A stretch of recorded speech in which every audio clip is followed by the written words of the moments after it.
What's up, guys? We're back again in the garage. Again, we're working on the 2JZ Chevelle swap. So if you want to see a little more info on why I'm doing this, check out the first video. But this is my second video. I want to give you guys an idea of what's happening here. So I started tearing down this 2JZ.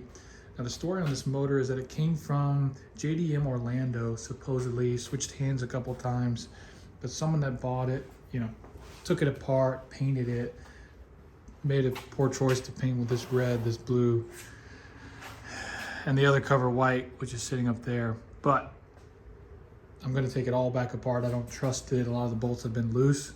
So I'm just gonna give you an idea here of what exactly I'm gonna do and what I generally do on any motor that I'm gonna refresh. So my plan is not to take the head off, but pretty much everything else, the gaskets, the timing belts, the water pump, the oil pump. Obviously I'm gonna switch it out to a rear sump for the Chevelle, and then we're going to replace pretty much every gasket on this engine. We're going to replace all the exhaust gaskets, the intake gaskets. We're going to put new hoses. We're going to put catch cans. We're going to do everything we can.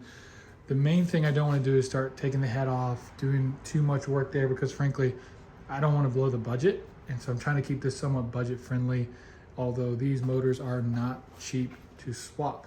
I compare it probably to an LS3, something in that price range. So in that sense, it's not too bad, but definitely not the cheapest swap you could do. So the good news is this motor is pretty clean.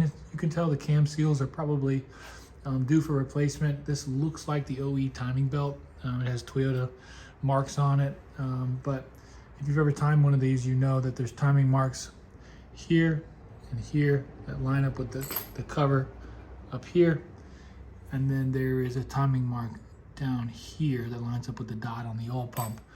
So not very complicated, certainly a lot less complicated than a lot of the V8 engines and the timing belts. So really excited to get this thing torn down. I'll post another video once I get the guts taken apart. But right now I'm really happy with what I see. The motor seems to be super healthy. No bent valves, nothing bad like that. Turns over nicely. I haven't checked the compression, but I'm not too worried about that. It looks pretty good. The cam's got a little staining on it, but overall not too bad. So I'm hopeful that this thing is gonna, get me through. So in the end, we're gonna keep it push about 500 horsepower. So I'm really hopeful we can do that, and I think it's gonna be a pretty good goal. So I'm working with Induction Performance. I'm going there tomorrow to pick up a whole bunch of gaskets, water pump, oil pump, and all the things we need to really refresh this engine. Highly recommend working with Induction Performance. Those guys are awesome. They're Matt and Alpha. Again, I'll give you a quick look at the Chevelle. It sits here right now. It's got the small block in it. I actually just pulled apart so this is what's in it right now.